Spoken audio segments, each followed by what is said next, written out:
leaves YouTube for years, comes back with no beanie, looking like a child fresh out the shower, in a fucking Miata, of all things.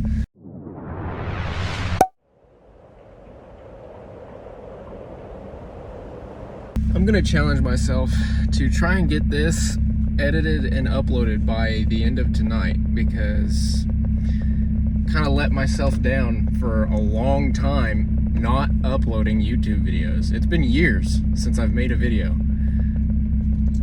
Correction, I've made videos, I haven't uploaded them yet. There's a lot of footage that is just sitting on my MacBook doing nothing, just sitting there taking up space. That MacBook is like on its last leg. I have to keep it plugged in or it's gonna die. It's like from 2013, which is crazy to say, the fact that it's 12 years from then. This shit just keeps getting faster, it doesn't slow down. Anyway, a lot has happened. I'm gonna give you guys a little update real quick. I don't know, I'm pretty sure I was working at O'Reilly and still making videos. I don't remember off the top of my head though. Moved on from that, started working at a moving company, making like 20 bucks an hour. It was pretty good pay, but oh god. Trust me, you don't want to do moving. It's so bad. I'm on my way to do the motor mounts on this Miata here. I don't know if they're shot or not, but I'm gonna do them, I guess. I've been chasing down some issues with it. Sometimes it doesn't idle right. I put a new MAF sensor, it seemed to clear that up. And then now it has this weird thing, if I like tap the gas real fast, sometimes it just stumbles. It doesn't rev. So when I try to downshift and I tap the gas, it'll and fucking die. Then I look like an idiot when I fucking, oh fuck, yeah, downshift, you know. Oh man. Also, I have a 3D printer now. That is fucking awesome. I love that damn thing. I don't know why it is the only thing that I have found that has interested me as much as cars do.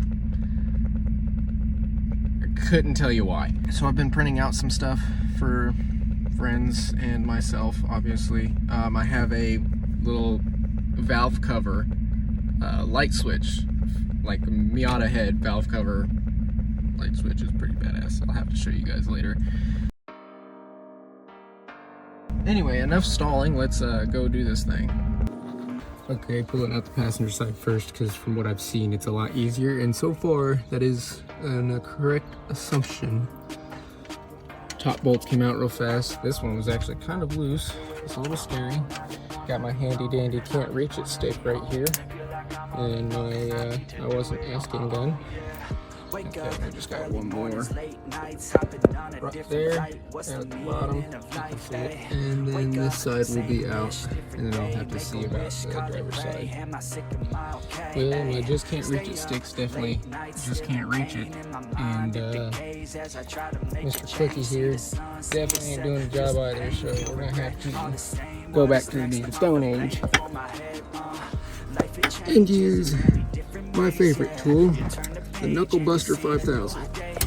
Oh, that was scary. Is there weight on that? No, of course not. Check is no very good. Wait, is that a...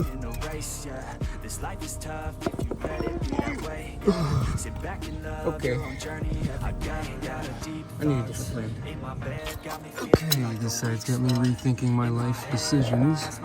They just don't want to come out, and I usually try to ask first. I like to be nice, but I don't think I was asking.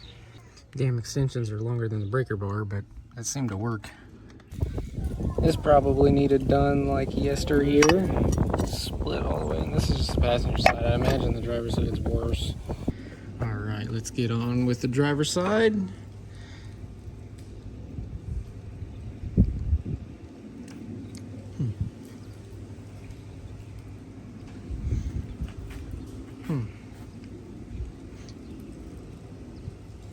If you squint, it's mint. No, there's nothing. This is completely fine. This is perfect. This is exactly what you want on your operating machine. As said in the video, the driver's side's a little harder, a little more difficult. However, my driver's side, you know, being my luck, is fighting the whole way. Every part of this thing wants nothing to do with coming apart and being replaced.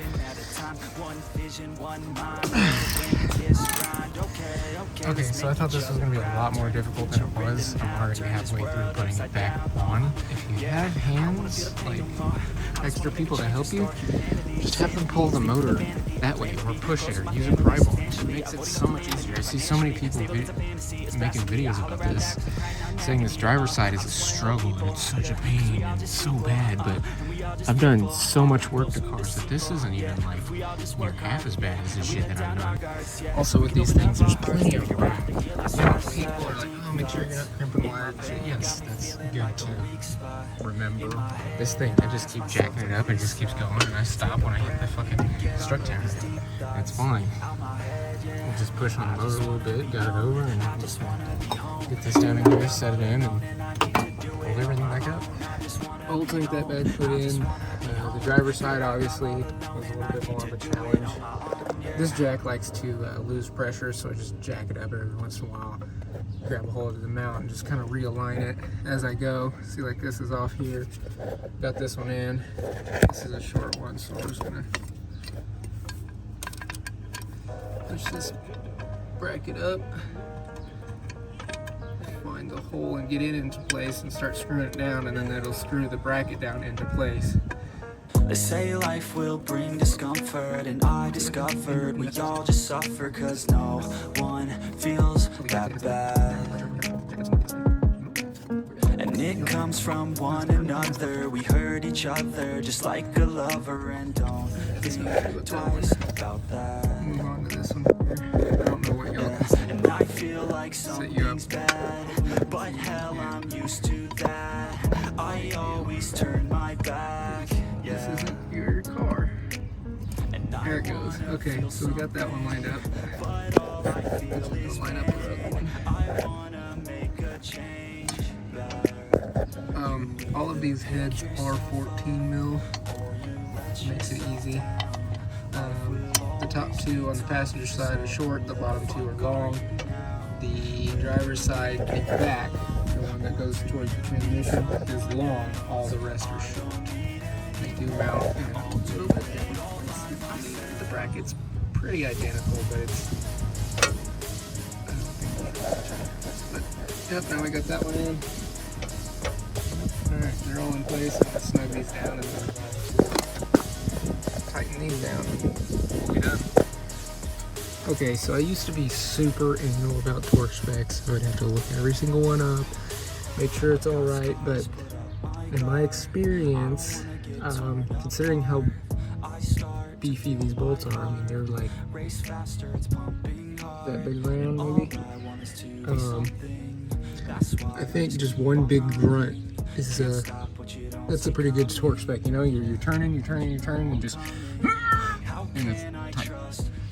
It's good. Good for those. Good for most big bolt things.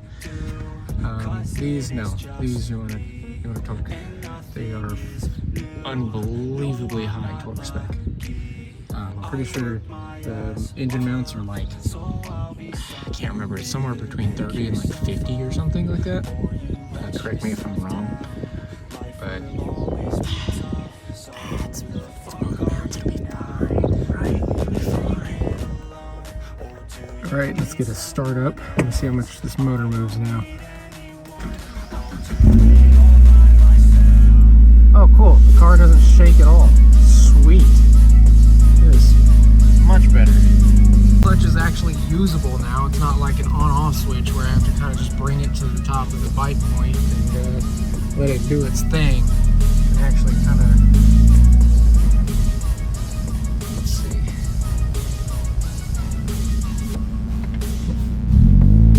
Yeah, that's good. I like that. Oh, easier to shift.